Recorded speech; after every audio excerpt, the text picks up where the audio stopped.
ანტიკური ქალაქ-სახელმწიფოები. ძველი ბერძნული ცივილიზაცია შედგებოდა ასობით ქალაქ-სახელმწიფოსგან. ეს იყო დამოუკიდებელი, ავტონომიური წარმონაქმნი საერთო იდენტობით. მათ საერთო ენა, რელიგიური წარმოდგენები და მსოფლმხედველობა გააჩნდათ, თუმცა კანონმდებლობა და ქალაქის მმართველობა დამოუკიდებელი სახელმწიფოს პრინციპის მიხედვით იყო წარმოდგენილი. ქალაქ-სახელმწიფოს ბერძნები პოლისს უწოდებდნენ, სწორედ აქედან წარმოდგა ტერმინი პოლიტიკა. პოლისებს სხვადასხვა მმართველობის ფორმა ჰქონდათ. ზოგ ქალაქ-სახელმწიფოს მეფე მართავდა, ზოგი კი ტირანის მიერ იმართებოდა. შემდგომ წლებში ზოგიერთი მათგანი, მაგალითად ათენი, დემოკრატიულ პოლისად იქცა, სადაც ყველა მოქალაქეს ჰქონდა ხმის მიცემის და არჩევნებში მონაწილეობის უფლება. ათენი და სპარტა. ყველაზე ძლიერი პოლისები იყვნენ ათენი და სპარტა. გარკვეული გაგებით ისინი დაპირისპირებული პოლისები იყვნენ. ათენელები სწავლა-განათლებასა და კულტურის განვითარებაზე იყვნენ ორიენტირებულები. ისინი სიბრძნეს, ფილოსოფიასა და ხელოვნებას განსაკუთრებით აფასებდნენ. ათენი იყო დემოკრატიის სამშობლო. ყოველ მოქალაქეს არჩევნებში მონაწილეობის და ხმის მიცემის უფლება ჰქონდა. სპარტას კი უხუცესთა საბჭო, იგივე გერუსია და ორი მეფე მართავდა. მათ ომი და ბრძოლა უფრო მეტად აინტერესებდათ, ვიდრე ფილოსოფია ან ხელოვნება.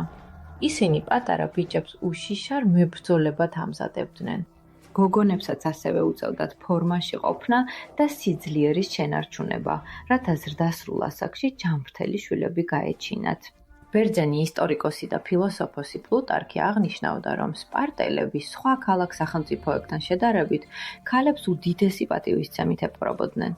უფრო მეტიც, არისტოტელი ამბობდა, რომ სპარტაში ქალთა ძალაუფლებაა. ქალაქ-სახელმწიფოების ომი. ათენელებსა და სპარტელებს ენისა და რელიგიის გარდა ერთი რამ აერთიანებდათ – ომისადმი სიყვარული. ორივე ქალაქ-სახელმწიფომ ძლიერი არმია შექმნა. ისინი დაუკავშირდნენ სხვა ქალაქ-სახელმწიფოებს და შექმნეს ათენის კავშირი და პელოპონესის კავშირი. ამ პოლისებს შორის დაპირისპირება ძირითადად ტერიტორიებისა და ვაჭრობის გამო მიმდინარეობდა. ათენსა და სპარტას სულ უფრო მეტი გავლენის სფეროები, სიმდიდრე და ძალაუფლება სურდათ, ამიტომ მათ ერთმანეთთან ბრძოლა უწევდათ. ქრისტეშობამდე 431 წლიდან 404 წლამდე ათენსა და სპარტას შორის მიმდინარეობდა ერთ-ერთი ყველაზე ცნობილი ომი, პელოპონესის ომი, რომელიც სპარტელების გამარჯვებით დასრულდა. ამ ომმა ბევრი ქალაქ-სახელმწიფო ერთმანეთთან ბრძოლისაკენ წააქეზა. პელოპონესის ომის შემდეგ ბერძნულ ქალაქ-სახელმწიფოებში დიდი ხნის განმავლობაში სიმშვიდე ვერ დაისადგურა. არც ხდებოდა გაუთავებელი უთანხმოებანი პოლისებს შორის, რაც მათ დასუსტებას იწვევდა.